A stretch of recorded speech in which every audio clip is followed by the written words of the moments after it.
Di video perspektif kali ini, gue ingin bahas mengenai mentor. Karena ini adalah hal yang sangat krusial, yang bisa menentukan mungkin masa depan kita 5-10 tahun ke depan, kalau kalian dengerin baik-baik. Kita harus sadar dulu, sebagai manusia, kita itu akan menghadapi sesuatu yang namanya belajar, dan belajar. Ini terus-menerus akan terjadi di fase kehidupan kita, dan nggak pernah ada garis finishnya. Contohnya dari kita kecil, misalkan kita umur 2 tahun, ya umur 3 tahun kita belajar. Kita umur 5 tahun kita belajar. Kita umur 10 tahun kita belajar. Ini terlepas dari kita belajar di sekolah, kita belajar di rumah, kita belajar di luar, dan sampai sekarang pun kita udah umur 15, 18, 20, 25, even sampai nanti 40 tahun kita tetap belajar. Karena dunia ini berubah sangat cepat, sangat dinamis, kita perlu adaptif, kita perlu terus belajar untuk improve kita punya skill dan supaya kehidupan kita bisa lebih baik di masa depan. Ketika kita ngomongin soal kata belajar ini, instrumennya atau metodenya atau cara kita belajar itu sangat banyak. Misalkan paling simpel contoh, kalian buka channel YouTube, ya kalian buka YouTube kalian buka video ini. Ini kalian lagi belajar. Kalian buka channel orang lain, kalian lagi belajar. Kalian beli buku, kalian baca buku, kalian belajar. Kalian buka artikel di internet, kalian belajar. Kalian search di ChatGPT, kalian ngobrol, kalian tanya-tanya sama ChatGPT, kalian belajar. Dan cara belajar itu ada banyak sekali. Tapi kenapa yang gue bahas di sini malah soal mentor? Padahal kalau misalnya mau belajar kan ya udah lu buka ChatGPT, ya habis itu lu nonton video seperti ini, lu buka buku, ya lu beli buku, lu bisa belajar. Tapi kenapa kita harus bahas soal mentor? Karena ketika lu nonton, misalkan ada 1000 orang nih yang lagi nonton video ini, gue sampaikan informasi, kalian belajar, kalian berasa dapat ilmu, kalian dapat knowledge baru. Tapi in general, sama, kalian baca buku, misalkan buku apa? Psychology of Money, kalian belajar tentang psikologi uang, kalian belajar tentang uang in general. Karena buku tersebut, buku Psychology of Money, ketika, misalkan penulisnya Morgan Housel ya, ketika dia buat bukunya, dia nggak membuat spesifik, oke, di buku ini gue ciptain untuk Dennis gitu, untuk Dennis Salah. Enggak, dia ciptain bukunya ini ya udah in general, supaya semua orang bisa baca, semua orang bisa dapat knowledge baru. Pertanyaannya, kalian yang lagi nonton, ya lu yang lagi nonton video ini sama gua, latar belakangnya beda nggak? Beda. Kehidupannya beda nggak? Beda. Yang dikejar beda nggak? Goalsnya beda nggak? Beda. Talenta atau keahlian khususnya beda nggak? Beda. Di niche yang beda nggak? Bidang yang sama, industri yang beda atau sama? Beda. Dan ini ada 1000 orang nih misalkan yang nonton. Makanya gue bilang tadi, in general, buku in general, video ini in general, kalian baca artikel in general, kalian belajar bagus dapat informasi tapi in general. Sedangkan kalau mentor itu gue ngomongnya dedicated. Kenapa? Karena ketika ada 1000 orang di sini, ketika gue ngomong seperti ini, gue sampaikan informasi, gue nggak bisa bikin secara spesifik ini untuk A, ya kamu misalkan namanya siapa? Namanya Andi, ya. Nggak bisa ini spesifik untuk Andi, ini spesifik untuk Kevin, nggak bisa. Ini in general. Sedangkan kalau misalkan gue ngomongin mentor, gue misalkan mentor gue, ya gue ngobrol sama dia, apa insight yang dia sampaikan ke gue ketika gue ngobrol 4 mata, ketika gue telepon, ketika gue WhatsApp, ketika gue ketemu ngopi bareng, dia ngobrol 4 mata sama gue. Insight apa yang dia sampaikan ke gue, informasi yang gue terima, itu bukan in general, tapi spesifik untuk gue. Sampai di sini paham nggak? Spesifik. Ya, itu yang perbedaannya. Kenapa? Karena dia tahu, dia kenal gue. Dia tahu apa yang lagi gue kejar, apa keahlian gue, apa kekurangan gue, apa kelemahan gue, apa goals gue. Dia bisa kasih advice, lo harus fokus di sini, lo harus hindarin ini, lo harus ambil keputusan decide seperti ini roadmapnya seperti ini, apa yang lo harus kerjain, apa yang harus lo kejar. Spesifik buat gue, karena dia kenal gue. Dan dia juga nggak bisa lakuin ini ke 1000 orang, nggak waktunya, nggak ada bos dia kan. Jadi mungkin dia cuman ke 1-2 orang. Dan kalian yang 1000 orang yang lagi nonton video ini juga sama. Ketika nanti one day kalian ketemu seorang mentor, atau sekarang udah ada seorang mentor, mungkin nanti kalian bisa komen di bawah.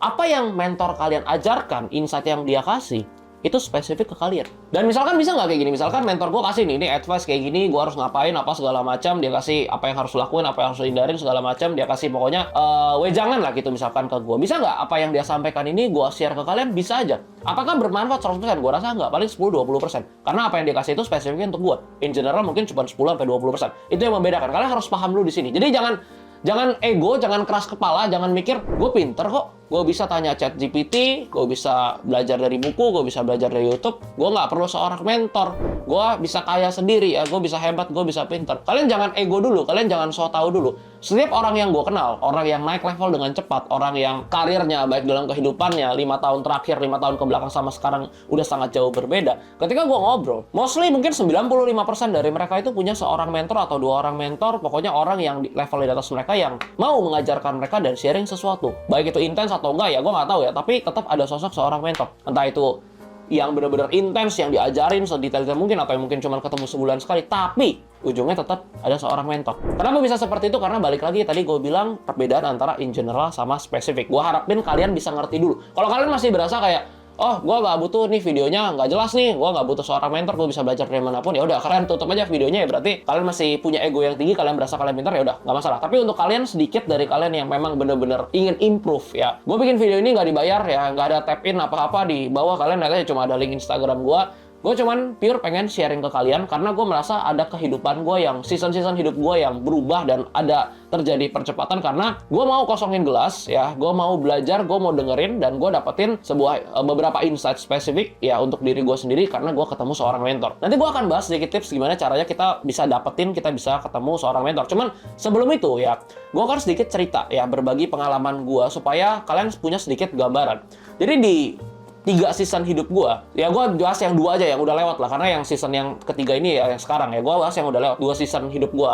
Kenapa gue bilang season? Karena ketika perbedaan season ini ada beberapa hal yang beda yang gue kejar dan yang berbeda, dan di saat itu gue punya mentor yang berbeda. Jadi singkat cerita gini, pertama kali gue ketemu seorang mentor, gue punya mentor ini baik ya, gue belajar banyak dari beliau, dan salah satu yang gue masih terapkan sampai sekarang yaitu cara buat diri kita itu menjadi seorang yang sangat disiplin. Whatever it takes lah. Pokoknya lo mau capek, lo mau nggak suka, ya lo mau pokoknya nggak mood segala macam, lo tetap disiplin lakuin. Dan bersyukur ya sampai sekarang gue masih bisa terapin itu baik di kehidupan maupun di trading gue. Padahal dulu nggak ada hubungannya sebenarnya sama trading, tapi soal kedisiplinan. Jadi gue itu ketemu dia itu ketika gue waktu itu baru pertama kali mulai fitness. Gue mulai gym. Dan itu banyak sekali bias lah, karena lu pertama kali masuk ke gym itu kan apa yang ada di otak lu pengen punya badan yang six pack, lu pengen punya badan yang besar, pengen punya badan yang berotot, dan lu berusaha untuk inilah, untuk latihan ya sekeras mungkin, serajin mungkin, habis itu lu makan dada ayam, dapetin protein, minum suplemen, supaya harapannya badan lu bisa besar ya, bisa six pack, bisa keren, dan itu tujuannya, itu kan. Nah, ketika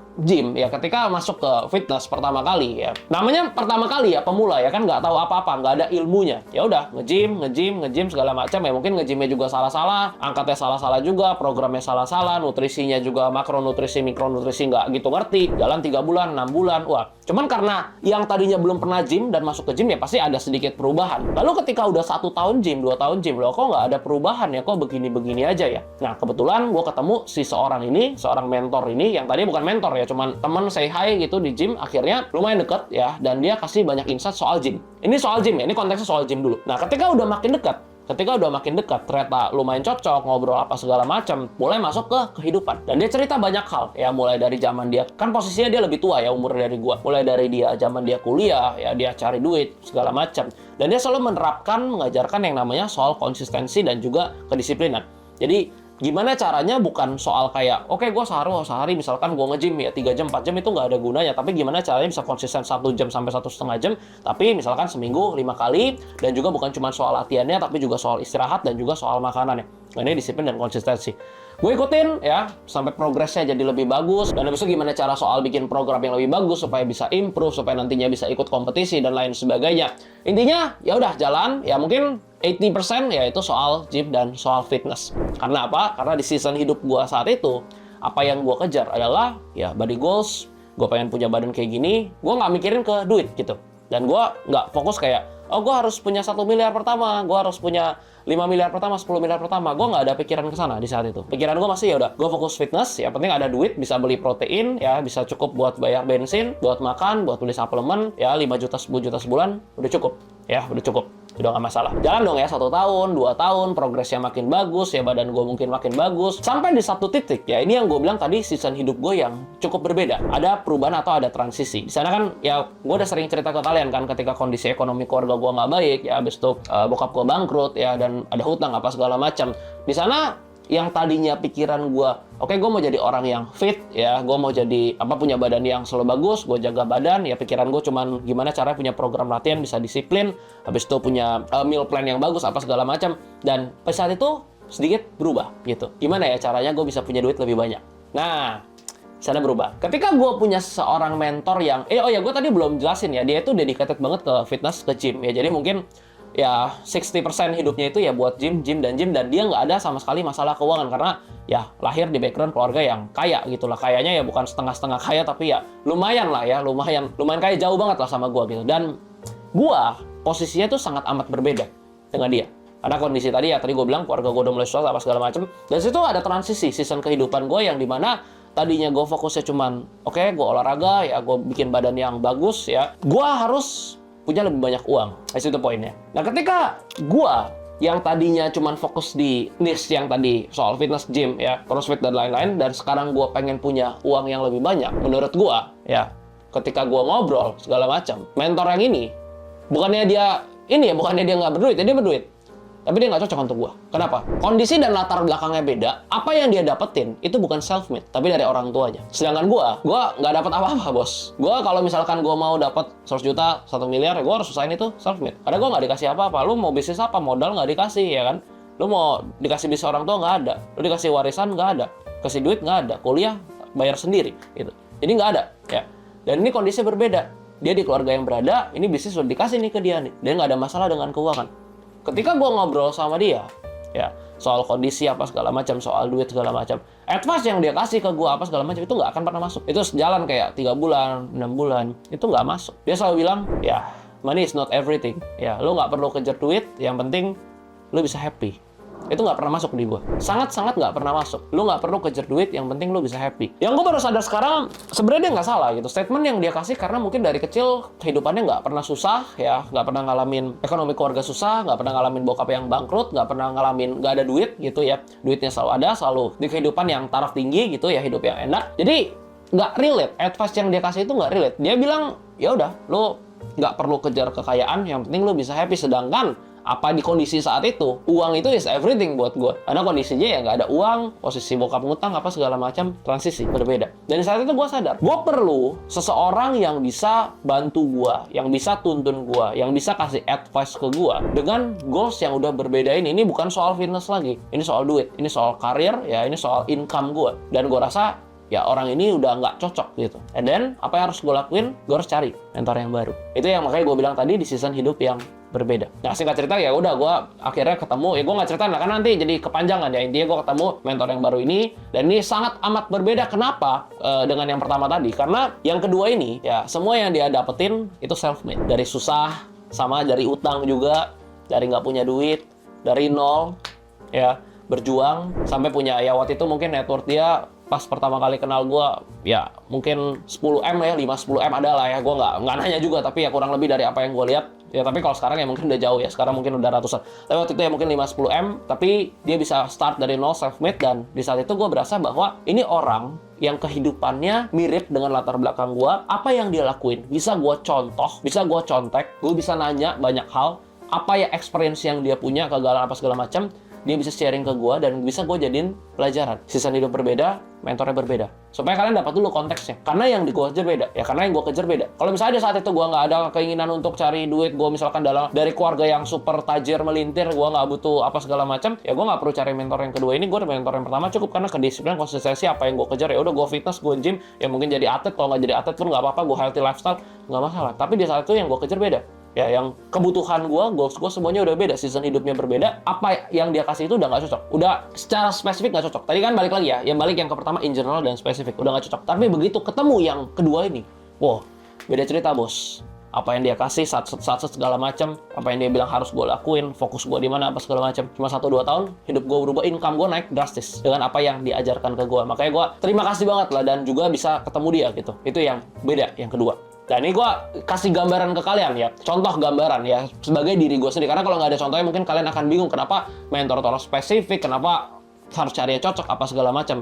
Karena sebagai contoh ini. Nah, sekarang kita masuk ke inti video ini, yaitu mentor terbaik sepanjang masa. Dari cerita atau gambaran tadi yang gue kasih ke kalian, kalian harusnya tahu mentor terbaik sepanjang masa, yaitu mentor yang benar-benar cocok dengan diri kita, yang kehidupan mereka latar belakangnya kurang lebih sama, berangkatnya dari latar belakang yang sama, dan kehidupan dia adalah kehidupan yang benar-benar lu pengen. Itu yang pertama. Jadi nantinya dari cara dia ngomong, perspektif dia terhadap keluarga, perspektif dia terhadap pekerjaan, terhadap uang, ya, terhadap apapun, cara pandang dia, itu adalah hal yang lu benar-benar mau. Maksudnya gimana? Misalkan lu punya goals gini, gue mau cari 100 juta pertama, gue mau cari 1 miliar pertama, gue mau bisnis, ya, gue mau fokus gue kejar karir, kejar goals, ya. Lu jangan cari mentor yang tiap hari ngomongnya tentang work-life balance, ya, kesehatan, olahraga, nggak cocok. Kalau lu mau jadi seorang misalkan fitness influencer, ya, lu jangan cari orang yang ngomongin setiap hari soal duit, soal saham, soal kripto, nggak cocok. Lu cari mentor yang bisa bimbing lu di dunia fitness. Ngerti nggak sampai di sini?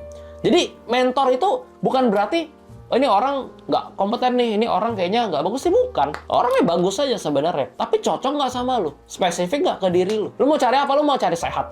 Ya jangan cari mentor yang kerja 18 jam sehari, yang tidur aja kurang tidur, yang cuma hitung aja kerja, nggak pernah olahraga, pikirnya cuma duit, duit, dan duit. Lu nggak cocok gitu kan? Lu mau cari apa? Lu mau cari kesehatan, lu mau cari work-life balance. Tapi lu kalau mau carinya duit, ya lu cari mentor yang punya etos kerja yang tinggi, kedisiplinan yang tinggi. Itu perbedaannya. Makanya lu bisa lihat dari kehidupan dia, apa yang dia lakuin. Apa yang dia lakuin, kehidupan dia, latar belakang dia, itu adalah sesuatu yang benar-benar lu pengen atau enggak. Kalau misalnya iya, ya lu approach ya, siapa tahu cocok, nah dia bisa jadi mentor lu. Tapi kalau lihat kehidupan dia aja lu nggak suka, ya lu nggak mau jadi seperti dia, ya jangan lu cari orang lain. Kira-kira seperti itu. Yang kedua, harus relevan. Ini kalau soal duit ya, gue ngomongnya soal duit biar gampang deh. Kalian 100 juta aja nggak punya gitu ya. Kalian misalnya 100 juta aja belum punya. Habis itu kalian, wah lagi punya goal sih, pengen punya 100 juta pertama, next nanti 500 juta pertama, 1 miliar pertama. Kalian jangan jauh-jauh nyari mentor yang, oke, gue maunya belajar sama siapa nih? Orang yang punya 1 triliun, yang punya 2 triliun. Gak relevan. Advice yang dia kasih pun belum tentu kalian bisa pakai. Levelnya terlalu jauh. Kalau gue bisa balik lagi ya, dan gue ulang nih dari nol, misalkan gue belum punya 100 juta. Nggak apa-apa belajar dari orang yang punya 200-300 juta. Nggak masalah. Gue udah punya 100 juta nih, gue mau cari 1M. Ya, belajar dari orang yang cukup yang punya 1M, 2M, punya 3M, nggak masalah. Gue udah punya 1M nih, gue mau naik ke 10M, 20M. Cari orang yang punya 30M, 40M, nggak masalah. Nggak harus langsung ke orang yang punya 1 triliun. Nggak harus. Ya, relevan. Makanya tadi gue bilang season hidup berbeda, apa yang kalian kejar berbeda. Bukan berarti kalian ketika 100 juta aja belum punya, untuk kalian tiba-tiba cari mentor yang punya 1 triliun, itu hampir mustahil dan sangat susah gitu. Belum tentu dia mau ngomong sama kita ya kan. Kayak gue misalkan gitu ya, gue mau ketemu orang yang punya 5 triliun ya 10 triliun gitu, dia belum tentu dia mau ngomong sama gue gitu, karena lihat ini siapa kan, segala macam. Tapi kalau orang yang mungkin punya net worth 30M, 50M ya, dia masih mau gitu ngomong sama gue. Atau dulu pas gue masih nggak punya duit gitu ya, gue 100 juta aja nggak punya, gue buat ngobrol ketemu sama orang yang punya 20M, 30M, susah, dia nggak mau, dia ngomong ngapain nih bocah gitu kan. Mungkin dia nggak mau ya. Tapi ketika gue belum punya 100 juta, gue ngobrol sama mentor yang duitnya mungkin baru 500 juta, 1M, dia mau gitu ngajarin gue. Relevan, nggak terlalu jauh gapnya. Ini harus kalian paham dulu. Yang ketiga yang paling penting, ini yang selalu gue sampaikan ke diri gue sendiri di saat gue lagi belajar dari orang lain, yaitu tahu diri. Tahu diri ya. Lo harus ingat gini, mentor itu ya, lo carinya itu susah lah. Nanti gue akan jelasin sedikit ya gimana tips and triknya. Tapi lo buat ketemu itu susah, dan ketika lo udah dapat ini, ketemu orang yang punya empathy, dia mau ngajarin lo, mungkin dia cocok, dia mau ngobrol sama lo, dia mau sharing insight, dia mau kasih sesuatu, advice apa segala macam. Lo tahu diri ya. Jangan udah lu dikasih advice ya, lu bisa belajar dari dia, dapat insight segala macam. Jangan minta mulu. Kok tolong dong bantuin gue ini apa segala macam. Gue punya ini dong, apa dong, ini segala macam, gue nggak bisa nih, bantuin gue. Lu ngerepotin ya, lu kalau ngerepotin, lu bikin dia nggak nyaman, lu nggak tahu diri, lu nyusahin, jadi beban, jadi parasit. Nanti dia pergi bos, ya intinya gitu. Ya, sebisa mungkin lu tahu diri, ada batasannya. Lu boleh belajar sama dia, tapi lu tahu batasan. Lu mau lakuin sesuatu, lu pikir ini mengganggu dia nggak ya? Ini bikin dia terganggu nggak ya? Bikin dia repot nggak ya? Jangan repotin dia di waktu yang tepat. Kalau misalkan memang dia lagi sibuk apa segala macam, jangan diganggu. Ya pokoknya harus tahu diri ya. Karena lu ingat ya, ini bukan oke, gue mentorship ya, gue bayar 100 juta gitu lu ajarin gue, itu bukan kayak gitu konteksnya. Ini mentor yang benar-benar lu dapat karena memang cocok, karena dia empati sama lu, dia mau ngajarin. Jangan jadi parasit, jangan jadi beban, jadilah orang yang tahu diri. Ini yang cukup penting ya. Selalu ingat, jadi orang yang tahu diri. Kenapa? Banyak gue pengalaman teman-teman gue yang udah kenal ya, dapat seorang mentor segala macam, nggak lama sebulan 2 bulan pergi ya, mungkin mentornya nggak nyaman karena kebanyakan minta ya, karena nggak tahu diri mungkin anaknya. Jadi jadilah orang yang tahu diri. Sekarang masuk gimana cara ketemu mentornya. Kita kan perlu effort, kita perlu usaha. Nggak bisa tiba-tiba datang nih, teng mentor gitu kan. Atau gue cari di IG misalkan, ada nggak yang mau mentoring gue, nggak bisa kayak gitu. Ya, gimana cara kita ketemunya. Di sini ada 3 hal yang menurut gue sangat penting ya. Kalian bisa catat baik-baik. Yang pertama adalah networking. Ya, yang pertama networking. Yang kedua adalah communication skill. Dan yang ketiga, look. Yang pertama networking, maksudnya apa? Ketika kalian mau ketemu seorang mentor, kalian kan nggak tahu kan ini mentor yang akan ketemu ini siapa. Ketemunya kan mungkin bisa accidentally gitu, kayak nggak sengaja ketemu, kebetulan cocok, akhirnya dia bisa mentoring lo. Lo harus networking. Caranya gimana? Datang ke event, ya ikut apa, ikut community, apa segala macam. Contohnya, apalah community olahraga, misalkan lo ikut badminton, ya lo ikut apa community golf, habis itu misalkan lo ikut event, misalkan di event kripto, di event saham, di event apa, event offline segala macam. Networking, ya. Datang ke event, munculin diri lo, show up, ya. Kenapa? Lu kalau misalnya cuma diem di rumah, lu cuma diem doang, lu nggak ngapa-ngapain. Gimana cara ketemunya? Gimana cara ketemu orang yang bisa ngajarin? Lu nggak bisa. Ada event apa, datang ya, usahain networking ya. Ketika lu networking, lu bisa tukeran kontak segala macam. Orang itu nggak pasti jadi mentor lu. Lu ketemu 1 orang, 2 orang, 3 orang, ketemu 100 orang, 200 orang, ketemu satu yang cocok, ngopi, ngobrol, makin lama makin deket, orangnya baik, ya, kehidupannya lu suka, segala macam, dan kebetulan dia mau ngajarin lu, apa yang insight dia kasih cocok, dia mau mentorin lu, dapet seorang mentor. Jadi nggak gampang, tapi pertama dimulai dari networking. Kalau lu nggak networking, lu cuma diem doang, ya, nggak ada orang yang datang lu tiba-tiba, halo bro, mau nggak gue mentoring? Nggak ada kayak gitu. Nggak ada ya orang yang datang nih, cuk, ya, atau dia WA lu, dia taruh, dia DM lu di Instagram. Halo bro, mau nggak gue mentoring gratis? Nggak ada, ya. Jadi lu harus jemput bolanya, lu harus networking. Ya show up, oke? Yang kedua, communication skill. Lu udah datang ke event, lu datang ke community, misalkan ada community apa, community badminton, olahraga, apa segala macam. Jangan di paling pojok, ya, cuk, di paling pojok, diem gini kan, diem, lihat, pelangap-pelongo. Jangan, ajak ngobrol satu persatu, ada kesempatan. Ajak ngobrol 3 menit, 4 menit. Oh iya, nanti kita lanjut ngobrol lagi ya. Di WhatsApp, tukeran kontak, apa segala macam, samperin orang lain lagi, ngobrol. Communication skill. Gimana cara belajarnya? Ya tadi balik lagi, kalau in general lu belajar di YouTube apa segala macam, dan sisanya pakai jam terbang, lalu belajar beraniin diri untuk ngobrol sama orang lain, ya. Ya tapi jangan out of context juga ya. Lu datang misalkan ke event kripto, ya lu ngomong soal finance, soal kripto lah, soal duit gitu kan. Jangan lu ngomongin hal yang lain yang nggak cocok di sana. Lu ke komunitas, misalkan komunitas golf, badminton, ya lu ngomongin apa? Ngomongin topik ya soal olahraga apa segala macam. Jangan lu ngomongin soal topik yang nggak cocok di sana gitu ya. Itu communication skill yang kedua ya. Tadi pertama networking, kedua communication skill. Jadi pertama ya lu show up dulu, lu masuk ya ke event apa segala macam, lu datengin supaya lu punya kesempatan untuk networking dan kenal orang baru. Dan yang kedua, pas lu di event apa tersebut, di community lu ketemu orang baru, jangan cuman diem-diem doang ya. Tapi communication skill lu pakai ya, lu ajak ngobrol orang dan segala macam. Yang ketiga terakhir ya look ya. Ketika lu udah masuk ya, lu mau networking, entah itu dari lu datang ke event, lu ajak ngopi orang ya, misalkan dari Instagram apa segala macam, misalkan bisa juga dari, ini networking ada banyak sih, bisa lu dari, bukan cuma event doang, dari lu misalkan bikin konten ya, bisa lu collab, lu ajak orang ketemu, ngopi segala macam, itu bisa juga. Nah, yang terakhir itu, yang ketiga itu menurut gua adalah look ya. Karena lu pernah dengar pasti kan kayak quotes don't judge book by its cover. Menurut gue itu bullshit lah. Orang itu judge itu pasti ya by the cover gitu. Lu misalkan ada roti gitu ya, roti nih misalkan roti, lu mau beli roti gitu. Bentuknya udah jelek banget gitu ya, padahal rasanya enak banget. Lu nggak tertarik juga untuk beli. Tapi kalau misalnya bentuknya bagus, lu belum nggak tahu nih enak atau enggak, tapi lu coba beli dulu. Kalau enak ya udah lu repeat order, kalau nggak enak ya udah lu cuman beli sekali doang. Tetap dari looknya.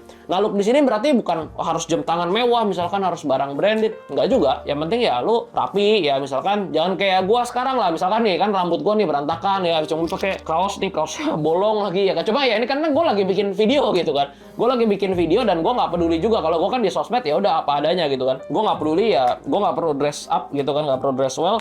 Ini celana pendek ya, segala macam. Ya kalau misalkan gua mau ketemu orang ya jangan begini lah gitu ya. Pakai baju bukan harus yang branded, tapi baju yang jangan bolong-bolong ya, baju yang jangan kotor, yang rapi, rambut ya apa namanya di wax lah ya kan, biar nggak turun-turun. Habis itu ya pakai sepatu apa segala macam ya, rapi ya, supaya apa, supaya kita pas orang lain lihat juga oke, looknya nih oke, artinya dia prepare ya. Ketika dia lihat kita prepare ya, artinya kita menghargai waktunya dia, kita menghargai dia karena kita dress up gitu ya. Kira kurang lebih seperti itu ya. Jadi look ini bukan berarti harus ya branded apa segala macam, cuman ya rapi lah ya. Ya lu kalau misalnya udah kaya, lu udah punya puluhan M, ya udah lu pakai sendal jepit, baju bolong gitu apa segala macam ya nggak masalah gitu. Tapi ketika lu mau dapetin first impression ya, lu mau dapetin first impression ya, lu selalu ingat lah, orang pasti tetap judge-nya itu by the cover gitu. Jadi ketika lu mau dapetin first impression yang bagus ya, look ya, coba diusahain ya sebisa mungkin rapi gitu. Jadi yang tadi 3 hal itu yang bisa lu pakai dan improve di sini ya. Karena kalau misalkan look oke, gampang lah, lu tinggal pakai yang rapi apa, kemeja segala macam, sepatu, dan networking lu tinggal perlu effort sedikit ya. Misalkan dari lu bikin konten, lu kenal orang baru, lu datang ke event segala macam, effort. Tapi communication skill ini yang gue lihat banyak orang yang masih ya udah, gue udah datang nih ke event segala macam ya, tapi mau ngobrol takut-takut gitu. Ada beberapa orang sih misalkan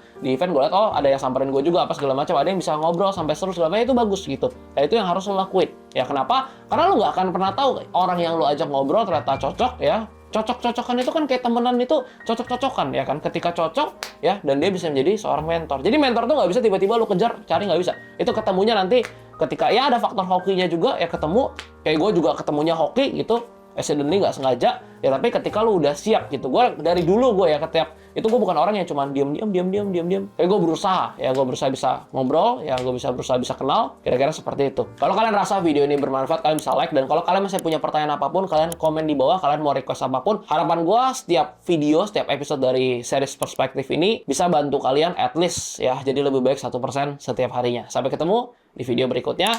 Jangan lupa subscribe. Salam